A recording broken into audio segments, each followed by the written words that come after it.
विधानसभा चुनाव को लेकर के चुनाव आयोग की तरफ से प्रेस कॉन्फ्रेंस का आयोजन किया गया। मुख्य चुनाव आयुक्त ज्ञानेश कुमार ने कहा कि बिहार में एसआईआर पूरी तरह सफल रहा। मतदाता सूची में यह सबसे बड़ी पहल रही। उन्होंने ये भी कहा कि बिहार में 24 जून 2025 को एसआईआर शुरू किया गया और सही वक्त पर समाप्त हुआ। सीईसी ने बताया कि 90,217 बूथ लेवल ऑफिसर ने बेहतर काम किया, तो वहीं प्रेस वार्ता के दौरान सभी बीएलओ को सम्मानित भी किया गया। ज्ञानेश कुमार ने कहा कि इस बार के चुनाव में सभी बीएलओ बूथ तक मोबाइल ले जा पाएंगे। बूथ सेंटर से 100 मीटर की दूरी पर पोलिंग एजेंट बैठ पाएंगे। ज्ञानेश कुमार ने यह भी कहा कि मैं बिहार के सभी मतदाताओं से यह आह्वान करता हूं कि जिस तरह हम अपने त्योहारों को उल्लास और श्रद्धा से मनाते हैं, उसी तरह से लोकतंत्र के चुनाव के इस महापर्व को भी उत्सव की तरह मनाएंगे। आपके माध्यम से मैं बिहार के सभी मतदाताओं से यह आह्वान करता हूं कि आइए, जिस तरह से हम अपने त्योहारों को उल्लास और श्रद्धा से मनाते हैं और विशेष रूप से बिहार की छठ पूजा जैसे महान लोक पर्व को पूरे उत्साह व आस्था से मनाते हैं, उसी तरह से लोकतंत्र के चुनाव के इस महापर्व को भी उत्सव की तरह मनाएं। अपनी भागीदारी सुनिश्चित करें, जिम्मेदारी निभाएं और मतदान अवश्य करें। अपना भागीदारी पक्का करें, जिम्मेदारी निभाएं। आप वोट। महाराष्ट्र दौरे पर है गृह मंत्री अमित शाह। चीनी फैक्ट्री की विस्तारित क्षमता का लोकार्पण उन्होंने किया। मल्टी फ्रिड कंप्रेस्ड बायोगैस प्लांट का भी लोकार्पण गृह मंत्री अमित शाह ने किया। पद्मश्री डॉक्टर विठलराव विखे पाटिल जी की प्रतिमा का अनावरण किया। छत्रपति शिवाजी के अनुयायी ही औरंगाबाद का नाम बदल सकते थे, बीजेपी सरकार ने औरंगाबाद का नाम बदला। अमित शाह ने ये बात कही। विखे पाटिल जी ने पूरा जीवन किसानों के कल्याण में लगाया। किसानों की मदद के लिए महाराष्ट्र सरकार ने कई पहल भी की है। ये तमाम बातें गृह मंत्री अमित शाह करते हैं। पीएम मोदी के नेतृत्व में सरकार किसानों की मदद के लिए प्रतिबद्ध है। महाराष्ट्र में किसानों की चिंता करने वाली सरकार है। ये तमाम बातें गृह मंत्री अमित शाह कहते हैं। जनता ने किसानों की मदद करने वाली सरकार को चुना है। साथ ही ये भी कहा कि प्रधानमंत्री नरेंद्र मोदी किसानों की मदद करने में जरा भी पीछे नहीं रहेंगे। कई राज्यों में किसान समृद्ध हुए हैं। तो ये तमाम बातें गृह मंत्री अमित शाह करते हैं। जब एकनाथ जी मुख्यमंत्री थे, देवेंद्र जी उप मुख्यमंत्री थे, भाजपा सेना सरकार ने औरंगाबाद का नाम भी बदला और यहां अहल्याबाई का नाम भी रखा। ये वही लोग कर सकते हैं जो शिव छत्रपति के अनुयायी हैं, जो औरंगजेब की धारा को आगे बढ़ाते हैं। उनमें इतना हिम्मत नहीं है कि औरंगाबाद का नाम धर्मवीर संभाजी महाराज के नाम से। भाइयों बहनों, आज प्रवरा नगर में आया हूं। पूरे देश में ये नगर सहकारिता की पंडरी के रूप में माना जाता है और इसका मूल कारण पद्मश्री विखे पाटिल साहब। उन्होंने पूरा जीवन इस क्षेत्र के, महाराष्ट्र के किसानों के कल्याण के लिए लगाया। और अब अगली खबर की बात करेंगे। मुख्यमंत्री भजनलाल शर्मा आज रोडवेज की नई बसों को हरी झंडी दिखा करके उन्होंने रवाना किया। मुख्यमंत्री ने अमर जवान ज्योति से रोडवेज बसों को रवाना किया। मुख्यमंत्री ने 128 ब्लू लाइन और 7 ग्रामीण बसों की सौगात दी है। इस दौरान डेप्यूटी सीएम यानी कि डॉक्टर प्रेमचंद बैरवा, सांसद मंजू शर्मा भी साथ में रहती हैं। ये बसें नवीनतम प्रदूषण मानक और तकनीकी युक्त है। इन 128 ब्लू लाइन बसों का प्रदेश भर में आगारवार आवंटन भी किया गया। यात्री सुविधा के दृष्टिगत पिछले 1 माह में निगम द्वारा कुल 300 बसों को समावेश किया गया और ग्रामीण बस सेवा का नाम आपणी बस राजस्थान रोडवेज रखा गया है। राजस्थान रोडवेज की बसों से दूरस्थ ग्रामीण क्षेत्रों तक परिवहन सुविधाएं पहुंचेंगी। वॉल्वो, स्कैनिया, डीलक्स एसी बसों में कैटरिंग की सुविधा भी शुरू की जाएगी। तो वहीं रेलवे और हवाई यात्रा की तर्ज पर राजस्थान रोडवेज में भी कैटरिंग सुविधा होगी। सुबह, दोपहर, शाम को यात्रियों को सीट पर पेय और खाद्य सामग्री दी जाएगी। तो ये उस वक्त की तस्वीरें हैं जब मुख्यमंत्री भजनलाल शर्मा ने हरी झंडी दिखा करके रवाना किया रोडवेज बसों को। और देखिए, बस को देख लीजिए, पूरा दुल्हन की तरह बस को सजाया गया है और शुभ काम करने से पहले जो प्रक्रियाएं की जाती है वो भी यहाँ पर की गई थी। और एक के बाद एक ये तमाम राजस्थान रोडवेज की बसें, यात्रियों की सुविधाओं का इसमें बखूबी तरीके से ध्यान दिया गया है, जैसा कि जानकारी मिली है। राजधानी जयपुर में सांगानेरी गेट स्थित अग्रवाल कॉलेज में महाराजा अजमेर जयंती महोत्सव समारोह आयोजित किया गया। श्री मेड़ क्षत्रिय स्वर्णकार सभा की तरफ से कार्यक्रम आयोजित हुआ और इस दौरान मुख्यमंत्री भजनलाल शर्मा ने कहा कि महाराजा अजमेर अद्भुत कला में निपुण थे। उन्हें आभूषण सहित अन्य कार्यों में बेहद लगाव था। स्वर्णकार समाज देश की अर्थव्यवस्था को मजबूत करने का काम करता है। स्वर्णकारों का काम पीढ़ी दर पीढ़ी चला आ रहा है। महाराजा अजमेर ने परंपरा को आगे बढ़ाने का काम किया। कर्म ही पूजा है। किसी भी कार्य को निष्ठा से किया जाए। जो कला आपके पास है वो दुनिया में किसी के पास नहीं है। ये बातें वो कहते हैं। ये समाज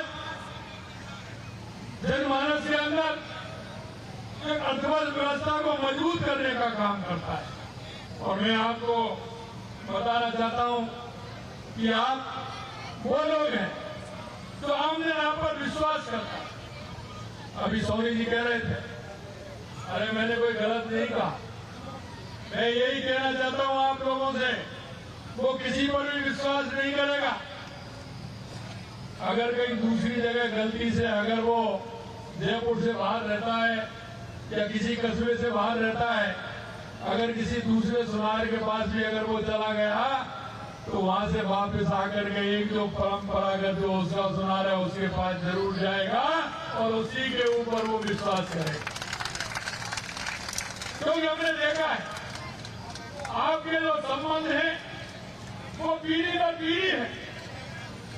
किसी की 10 पीढ़ी, 20 पीढ़ी, 25 पीढ़ी ध्यान नहीं है, लेकिन लगातार हम देख रहे हैं कि जिनके यहाँ हम जाते हैं हमारे बच्चे भी उनके यहाँ जाने लग गए। हमारे पिताजी को भी देखा है, दादाजी को भी देखा है और उन्होंने कहा कि ये तो हमारे पुश्तैनी है। लगातार हम यहीं आते हैं, यहीं से सामान खरीदते हैं। और उसमें ये और कहना चाहता हूँ, आप कैसा भी दे देना लेकिन विश्वास कायम उसी में रहता है और विश्वास के साथ वो भरोसा करता है। और इसलिए समाज में आपका स्थान है। समाज में लोग आपका विश्वास करते हैं। आपका वो विश्वास कायम रहे, इसके लिए हमें आगे बढ़ना है। मैं धन्यवाद देना चाहता हूं अजमेर जी महाराज को कि उन्होंने उस परंपरा को आगे बढ़ाते हुए समाज के अंदर जो काम किया और उन्होंने इस परंपरा को आगे बढ़ाया। ये परंपरा वो है, ये कम नहीं होगी, दिन रात आगे बढ़ती ही जाएगी। छिंदवाड़ा में कफ सिरप पीने से हुई बच्चों की मौत के मामले में जोधपुर में केंद्रीय मंत्री गजेंद्र सिंह शेखावत ने कहा, पूरी दुनिया में दवाओं के मानकीकरण के लिए एक निश्चित व्यवस्था बनी हुई है। किसी दवा को मानव भोगी बनने के लिए कठोर प्रक्रिया से गुजरना होता है। भारत में इसके लिए पूरी दुनिया से ज्यादा कठोर मानकीकरण अपनाए गए हैं। लेकिन यदि कोई ऐसा मामला संज्ञान में आता है तो ऐसे लोगों के खिलाफ कठोर कार्रवाई भी करनी चाहिए।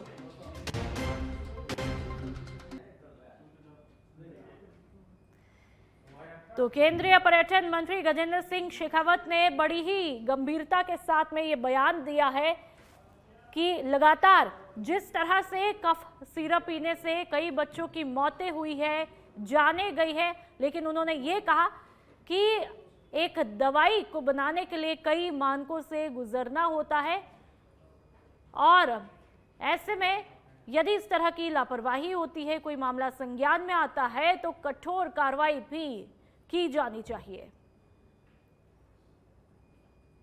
निश्चित रूप से अगर कोई भी दवा, देखिए भारत में और पूरी दुनिया में दवाओं के स्टैंडर्डाइजेशन का एक निश्चित प्रोटोकॉल बना हुआ है, एक निश्चित व्यवस्था बनी है।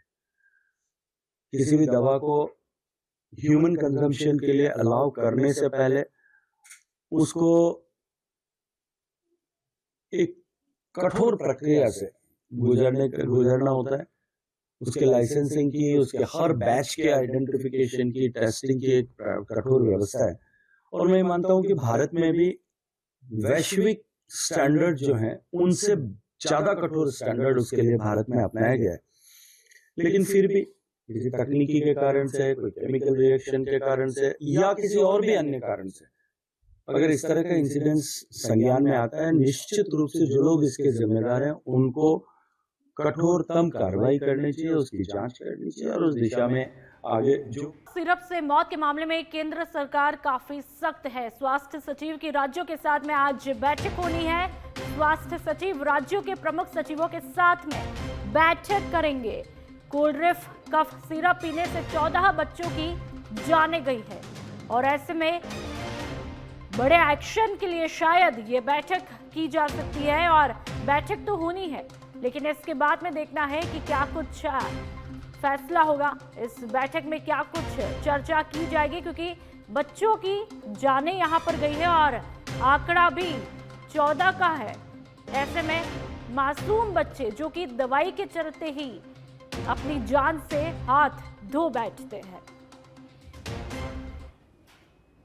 और अब श्री माधोपुर की बात करेंगे, जहां पर शहर के एक निजी गार्डन में आज नीम का थाना जिलाध्यक्ष के पद को लेकर के कांग्रेस संगठन सृजन अभियान की बैठक संपन्न हुई, जिसमें प्रदेश प्रभारी और पूर्व कैबिनेट मंत्री सुखदेव पासे और पूर्व विधानसभा अध्यक्ष दीपेंद्र सिंह शेखावत मुख्य अतिथि रहे। बैठक में संगठन को मजबूत करने और आने वाली राजनीतिक रणनीति पर चर्चा की गई।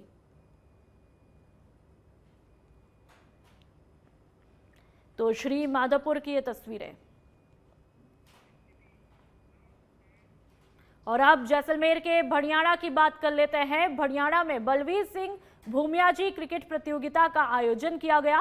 5 दिनों तक चलने वाली प्रतियोगिता में क्षेत्र की 30 टीमें भाग ले रही है। जैमला और स्वामी जी की ढाणी के बीच में ये शुरुआती मुकाबला खेला गया। ग्रामीणों के जन सहयोग से दूसरी बार ये प्रतियोगिता आयोजित की जा रही है। पीसीसी सदस्य रणवीर सिंह गोदारा रहे कार्यक्रम में मुख्य अतिथि।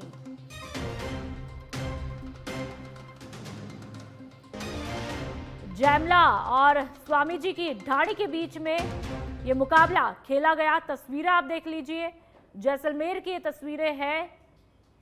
30 टीमें इसमें भाग ले रही है और ये मुकाबले की तस्वीरें, बेहद रोमांचक मुकाबला यहां पर होता है, जैसा कि इन तस्वीरों में देखा जा सकता है। 5 दिन तक ये प्रतियोगिता चलेगी। और अब दौसा के मेहंदीपुर बालाजी से खबर, जहां पर पुलिस की गाड़ी को टक्कर मारना बदमाशों को भारी पड़ा। पुलिस ने सख्त एक्शन लेते हुए 2 बदमाशों को धर दबोचा।